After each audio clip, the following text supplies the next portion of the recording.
Na kwa kuwa leo umenifata mpaka nyumbani, huyo mume hautakuja kumuona tena akija kwako. Yaani umefanya vibaya sana, nakwambia mtu mwenyewe kuoga Nisamehe dada. Ndio maana mwanaume kakuacha mpomba. Wewe jifunze kuoga, nitazame juu mpaka chini, unaonana nafanana na wewe hata kidogo. Nenda za toko. Nitakukomesha, subiri uone. Utamkomesha na niwe nenda zako bwana mwenyewe hakutaki hilo. Hilo umeachwa.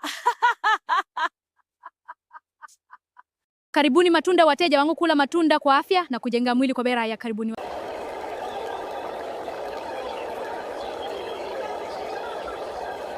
Karibuni matunda wateja wangu, kula matunda kwa afya na kujenga mwili kwa bei rahisi. Karibuni wateja. Hapa nisifanye biashara lishara, nitakufa na njaa, pia sijafanya maandalizi ya kuku mtoto wangu.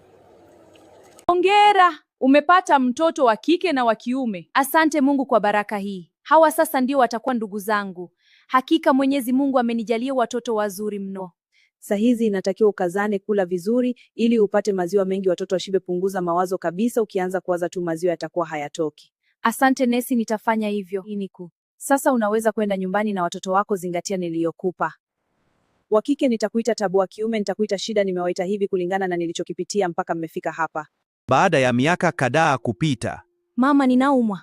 Pole mwanangu, utakaa sawa mwanangu. Shida baba yako hajawahi kabisa kuja kuwaona. Baadaye nitachuma majani ya mpera nichemshe unywe. Mama, mtu wa kiume anatakiwa kwenda hospitalini na sio kuchuma na beza ukazidishe kaleta shida. Naelewa mwanangu, lakini sina pesa kwa sasa. Nilitunza hela kidogo lizoko. Unanipa za kula shuleni, tunaweza kwenda hospitalini sasa. Ndiyo maana najivunia nyeza kopate. Mpaka lini utateseka hivi? Nimechoka sana na lea watoto peke yangu, naomba ushauri tufanyeje? Lazima utafute suluhisho, kuna mganga namjua yule atamtengeneza sekunde tu, twende huko haraka. Nataka nimkomeshe mchepuko apachi ndi nyimi kabate le nduli zima pamoja lezima pamie na dachawa mroga luneni wangu. Sawa, jambo dogo hilo. Nataka mchepuko apate upele mwili mzima na chawa mwili mzima pia, awe na harufu kali, tuone kama ataendelea kupendwa tena na mme wangu.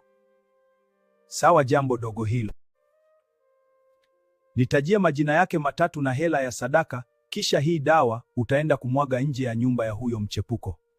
Sawa, nitafanya hivi. Kwa nini hali hii inanipata? Mbona harufu ni kali hivi? Hata sisi hatujui.